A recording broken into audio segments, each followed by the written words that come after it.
Hey guys, welcome back to my channel. In this video we are doing makeup do's and don'ts. So basically mistakes that you see some people do with their makeup and how you can actually correct those makeup mistakes. So basically what you should do instead of those mistakes.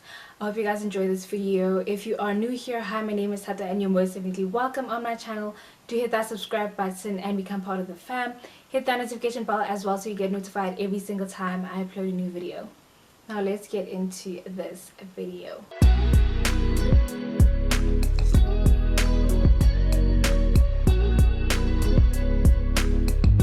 So basically on half of my face I am going to do what you shouldn't do. So this side is going to be the don't, and on this side I'm going to show you guys what to do instead.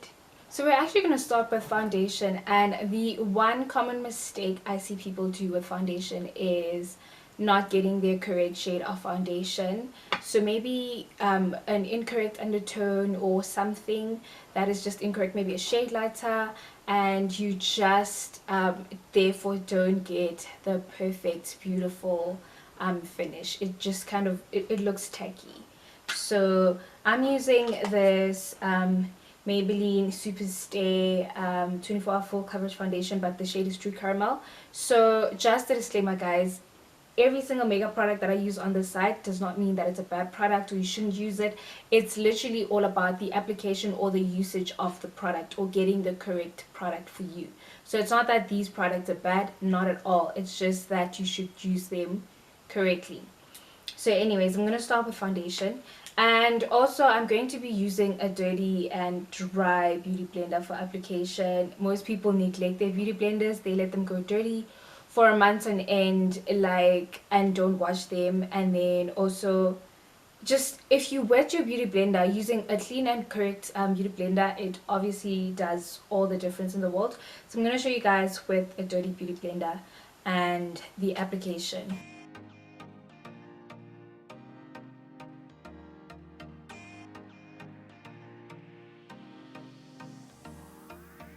Because I'm using a dry beauty blender, it's so hard and just a little bit more difficult to move the product. So I'm all done with my application, and as you can see there, the undertone is a bit off. It's a little bit paler than this yellow undertone that you see on this side. So this is more neutral to cool, and this is my natural warm and yellow undertone. So on this side I'm going to use, first before applying foundation, I'm going to use primer, my Maybelline Baby Skin Instant Pore Eraser Primer. When you use primer for before makeup application, it really helps your makeup last longer.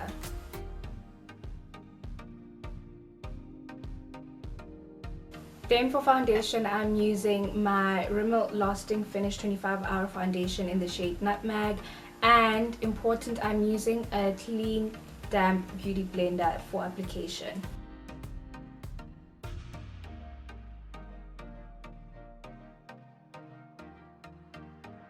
Now moving on to eyebrows. The common mistake that I see people do with their eyebrows is use a black pencil.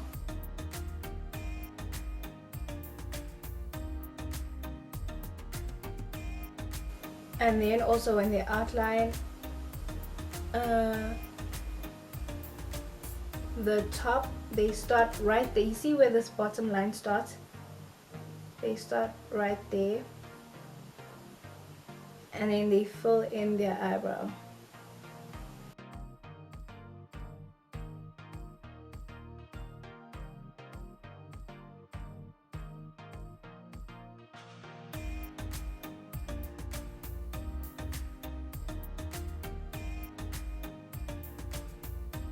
And it sort of has that square shape in front. And then to clean up my eyebrows, I'm actually going to use the Let Go Pro Concealer in the shade Creamy Beige. Now this shade is too light, and that's another thing that some people do, is use a concealer that's too bright for their eyebrows.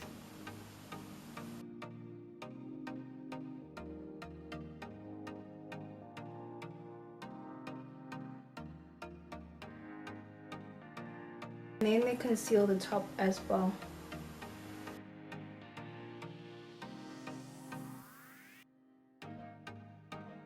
Then they use the dry beauty blender again to blend that out.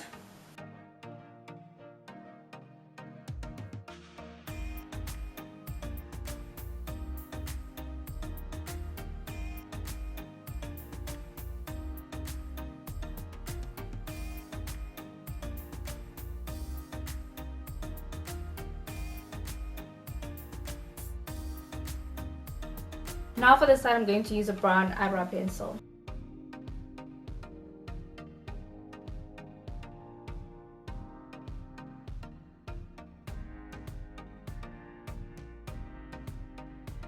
Okay, so as we outline the top,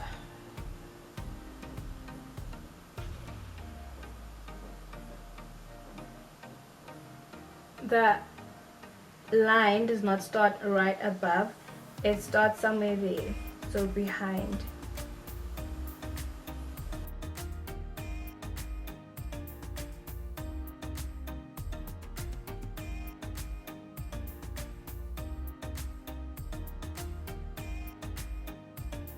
Okay, then I fill in the tail.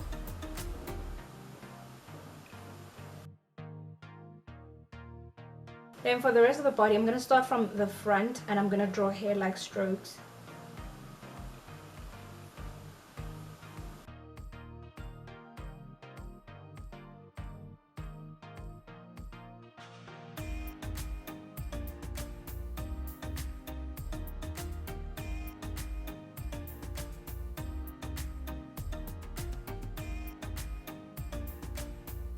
Then for concealer, I'm going to use a Liquid Pro Concealer, but the shade is Warm Honey.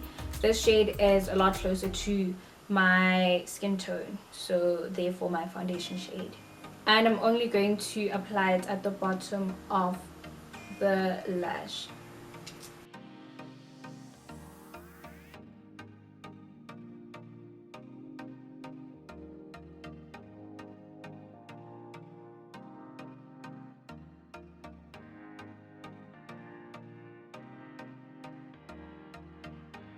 Then I'm going in with my damp beauty blender, blending it out.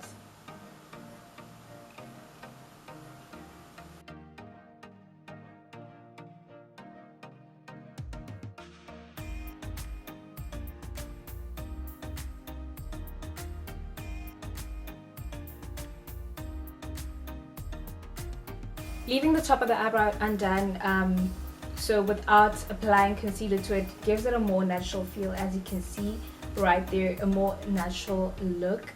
And compared to this side, on this side the eyebrow is harsh and sharp and dark and has this halo effect sort of on it because of the lighter concealer used.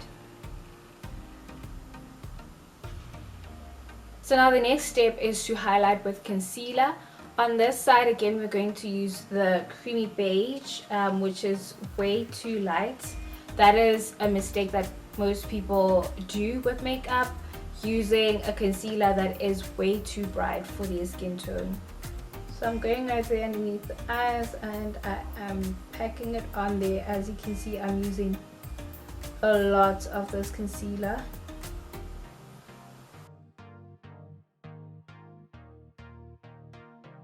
And then my cupid's bow, my chin, and definitely not forgetting my forehead. Again, with our dry beauty blender, we're blending all that out. Got my nose.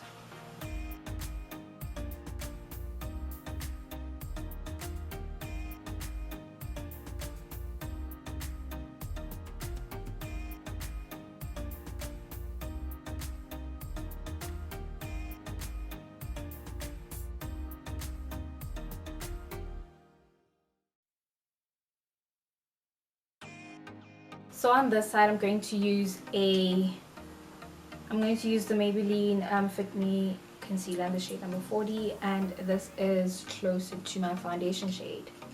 And right there underneath my eyes, I'm not overdoing it.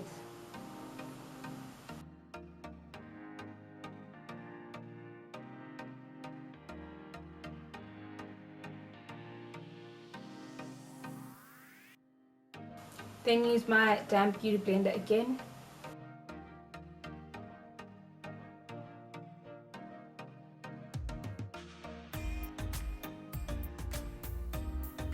So now we're moving on to contouring. I'm using the LA Girl Pro Concealer in the shade Dark Cocoa. Now a mistake that people can do is wrongful placement of their contour.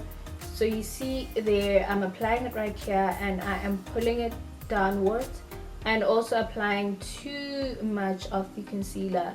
Applying it too close also to the end of the cheek actually, basically. And then there on the jawline. And then the forehead, and then there by the nose. And using my dry beauty blender again, I'm going to start there by my nose.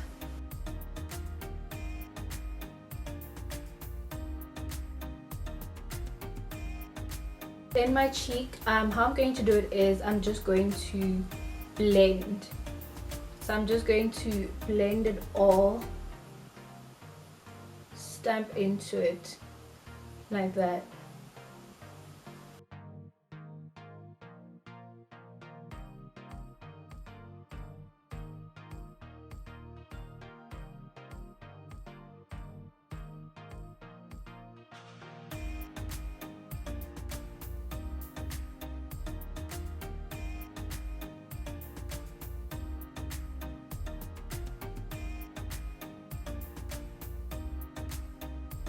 Now on this side, I'm going to use the shade Beautiful Bronze.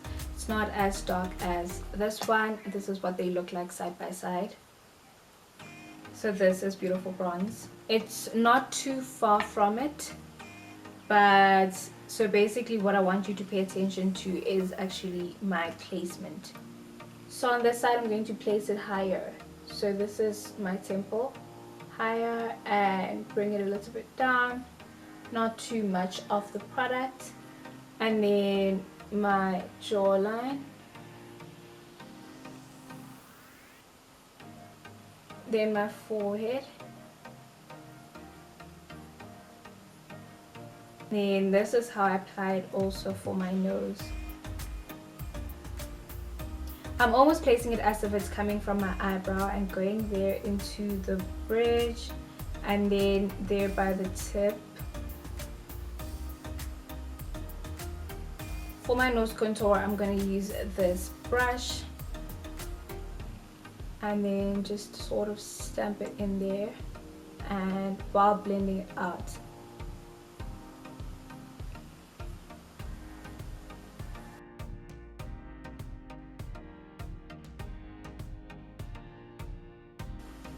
Then the tip.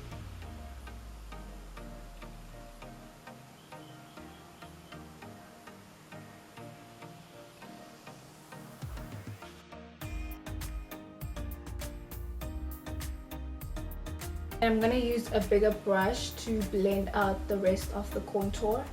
How I'm doing it here by the cheek is actually sort of fluffing it up. That is how I am blending it.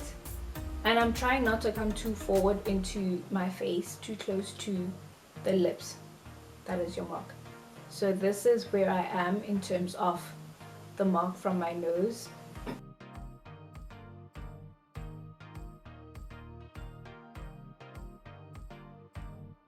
And just blending it out by my forehead and jawline.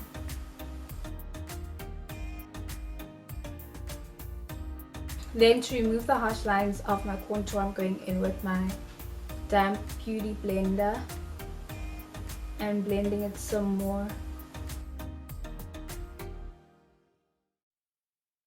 As you can see, this side is a more warmer contour and on this side is harsher and darker and more cool, so therefore giving it the look of almost like ashiness. So the undertone on this side is more warm and on this side it's pretty neutral for the contour. And also this side is well blended and also seamless and kind of natural, and this side it's in your face. You can actually see that this is contour. To set my face, I'm going to use the Yardley Loose Translucent Powder Now the common mistake that most people do is to leave their powder on for too long, to use too much powder and leave it for too long. So for that we are going to bake on this side.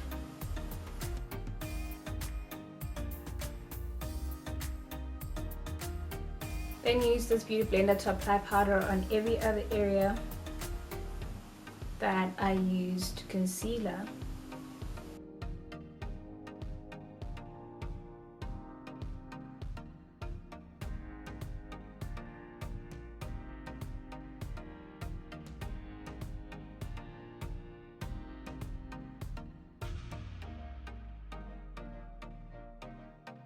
Now on this side I'm going to do a light application using a brush. Before I go in there, because it's been a while since I did my concealer, I'm going to go back with my beauty blender and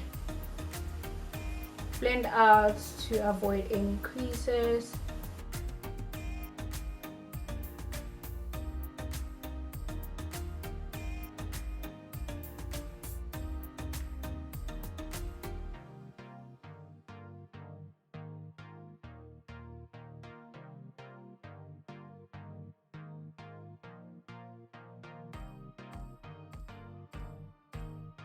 Then I'm going to do a little bit of reverse contouring.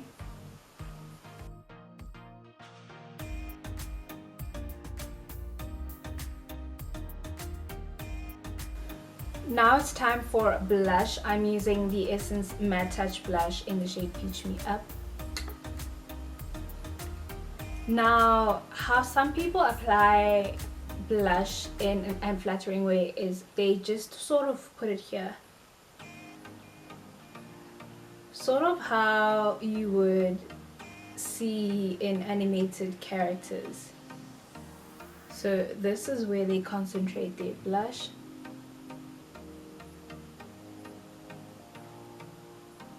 A better way to apply is obviously just take it right here.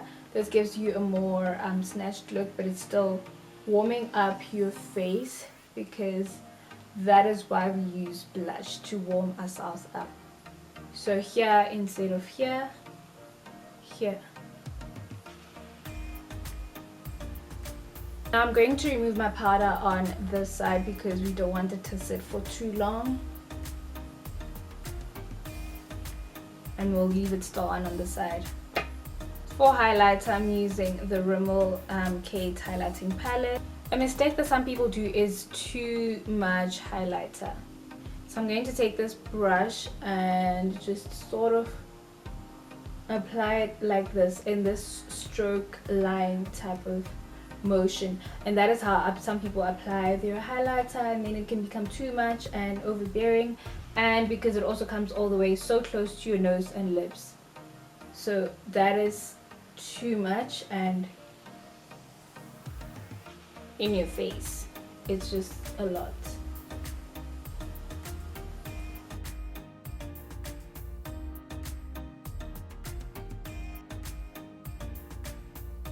For a better application, you can use a smaller brush like this, a fan brush like this. It makes it easier for taking a little product and also application, and you're going to apply it right there. So in the same area that you concentrated your blush on, that is where you focus with your highlighter, and you don't want to overdo it.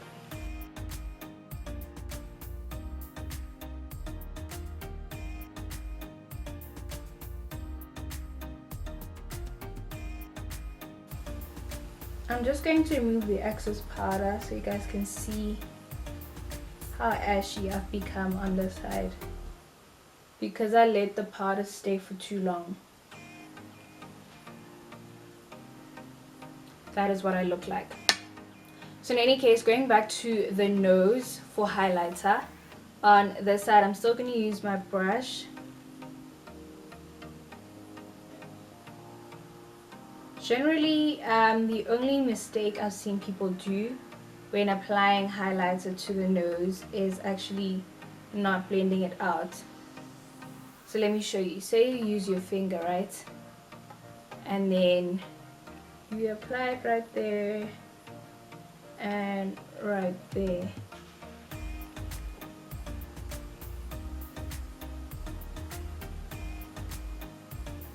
overdone and not properly blended. Whereas if you apply it on the side and then you take a clean finger and you go like that,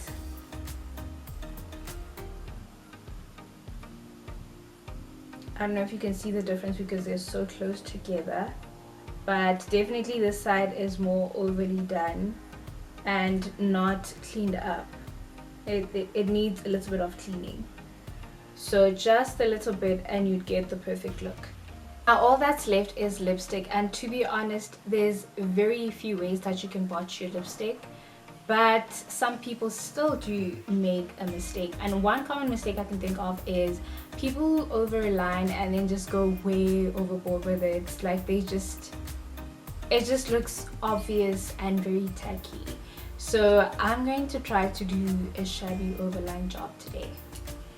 I'm using my MAC Antique Velvet lipstick as liner.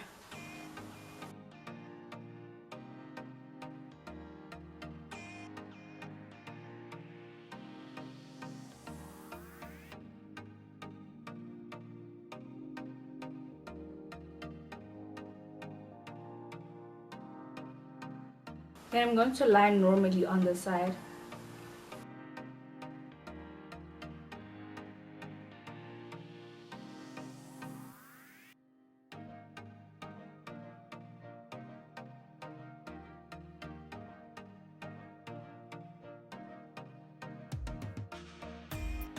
And that is it, you guys. We've come to the end of this video. I hope you guys enjoyed it. Click that thumbs up button if you enjoyed it, so this video can reach more people who may need it. Let me know in the comment section down below if there's still some of the mistakes, some of the don'ts that you still personally do, and if you're working on rectifying them. And y'all, let me know what you think. This is the side of what you must do and the makeup mistakes on the side. Let me know if you see a difference, and this is the side by side. Yeah guys, this is the end of the video. Remember, if you aren't subscribed yet, hit that subscribe button and ring that notification bell so you get notified every single time I upload a new video. Can't wait to see you guys in my next video.